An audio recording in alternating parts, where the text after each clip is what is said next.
Catherine Hollis never expected anything unusual that morning. She'd made this trip so many times she could have walked the route blindfolded. Houston to Washington, D.C. First class. Always seat 2A. Same terminal. Same gate. Same discreet corner of the Magnolia Lounge, where they greeted her by name. Catherine's world was predictable, orderly, controlled, and she liked it that way. Her stilettos tapped a steady rhythm across the polished floors of George Bush Intercontinental Airport. Behind her, a champagne gold carry-on followed in silence. It wasn't just luggage, it was an extension of her presence. Sleek, understated, and meticulously curated to match her tailored charcoal coat. She didn't travel, she arrived. Security was seamless. The TSA agent nodded politely. She returned it, wordless. By the time she settled into her familiar armchair in the lounge, the flight manifest was already committed to her mind. A cup of chamomile tea sat warm between her hands, while headlines scrolled past on her tablet. There was a board meeting ahead, important but routine. Catherine thrived in the rhythm of routine. By the time the announcement for boarding echoed through the lounge, she was already standing, composed, waiting. Not eager, prepared. Her boarding pass scanned with a mechanical beep. The gate agent offered her the familiar smile that said, "You're one of us."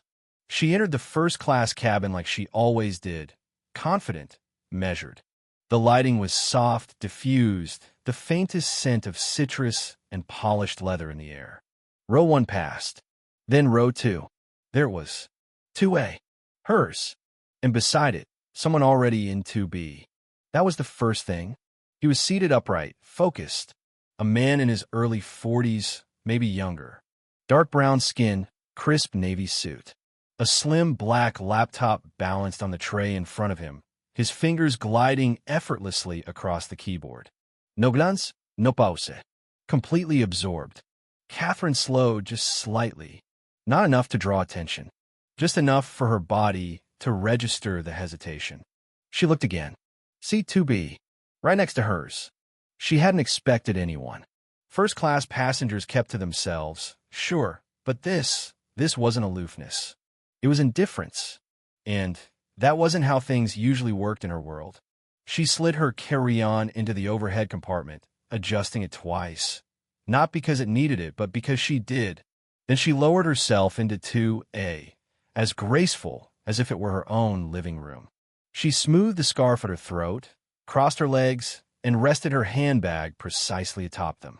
He didn't look up, didn't offer a nod, or even a flicker of polite acknowledgement. His fingers kept moving over the keys. Catherine glanced sideways. A flicker of her eyes, practiced, discreet. Nothing about him changed. Calm, grounded, composed, almost too composed. She turned back toward the window. Lips pressed thin. That flash of a frown came and went. She wasn't irritated, yet, but something about this was off. She didn't expect conversation, of course. First class wasn't coach. Silence was often the mark of refinement. But this wasn't quiet civility. It was something colder. She sat still, too still, her back straight, her hands smoothing out a wrinkle in her skirt that wasn't there. Without thinking, her hand moved toward the shared armrest. Her elbow brushed his.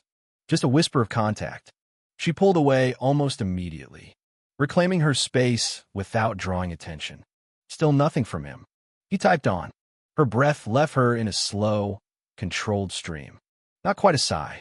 She adjusted her handbag strap, shifted, smoothed the scarf again. Then, almost casual, she turned slightly toward him. Are you sure you're in the right seat? Her tone was light, polite. But beneath it, a sharpness honed over years of boardrooms and closed-door negotiations. The man didn't look up. Yes. One word. Even. Certain. His fingers never paused. Catherine waited, expecting something. A glance. A smile. Some small acknowledgement that he'd heard the note beneath her civility. But there was nothing. When she was younger, Catherine had a presence. When she smiled, people smiled back. When she asked a question, she got a proper answer. Indifference was not something she was used to. She faced forward again. Lips thin. She crossed, and uncrossed her legs. Tapped her fingers against the armrest. Once, twice, then stillness. She scanned the cabin. Across the aisle, a man in an expensive blazer sipped from a glass. Further back, a couple leaned in together, whispering. Everything looked normal. Everything except for him. The man next to her wasn't nervous. Wasn't deflecting. Wasn't ignoring her. He simply wasn't interested. That, more than any rudeness, unsettled her. He didn't see her. She spotted a familiar face. Allison, one of the lead flight attendants, stood by row 4, helping an older gentleman with his seatbelt. Catherine lifted her fingers in a subtle, elegant gesture. Allison noticed instantly. She approached, tablet in hand, a professional smile in place. Yes, Ms. Hollis. Catherine leaned in slightly, her voice low, composed. I believe there may have been a mistake, she said, the corners of her mouth lifting in practiced humor. I fly this route often. I don't ever recall anyone sitting there. Allison's gaze flicked toward the man in 2B. He hadn't looked up. Unfazed, Allison tapped her tablet. Scrolled. A brief flicker in her expression. Then, no mistake, Ms. Hollis. You're in 2A. Mr. Grant is in 2B. She turned the screen to show the manifest. Clear. Final. Catherine studied it, then smiled again. These systems change so often. Hard to keep up. Allison returned the smile, polite. Let me know if you need anything else. And she stepped away. But Catherine's smile faded the moment Allison was out of sight. She shifted in her seat, crossed her legs the other way, fingers tapping against the tray table. Top. Pause. Tap. Then stillness again. Mr. Grant typed on. His calm wasn't casual. It was complete. Solid. Untouched. She glanced at him once more. He hadn't moved when she questioned his seat. No defensiveness. No explanation. He belonged there. Knew it. And that rattled her. He was supposed to react. To reassure her. To shift under her gaze. Something. Anything. But no. He remained grounded. Present. And she hated how much that unsettled her. Catherine pressed the call button. Allison returned swiftly. Yes, Ms. Hollis. I'd like to request a seat change, Catherine said, quiet, polite. Reasonable. Allison blinked once. Not startled. Curious. Is there an issue with the seat? Catherine hesitated. Then, not the seat. I just don't feel very comfortable. There was a weight in those words. Delicate but heavy. Allison's gaze flicked toward Mr. Grant again. Still typing. I'll see what's available, Allison said, tapping her tablet. Seconds passed. Then, first class is fully booked. Catherine's lips twitched into something resembling understanding. An economy? 2 seats, Allison said carefully. Well then, Catherine murmured, her tone almost kind.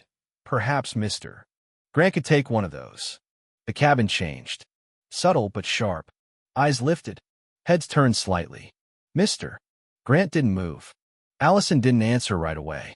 Then, ma'am, do you feel threatened? Silence.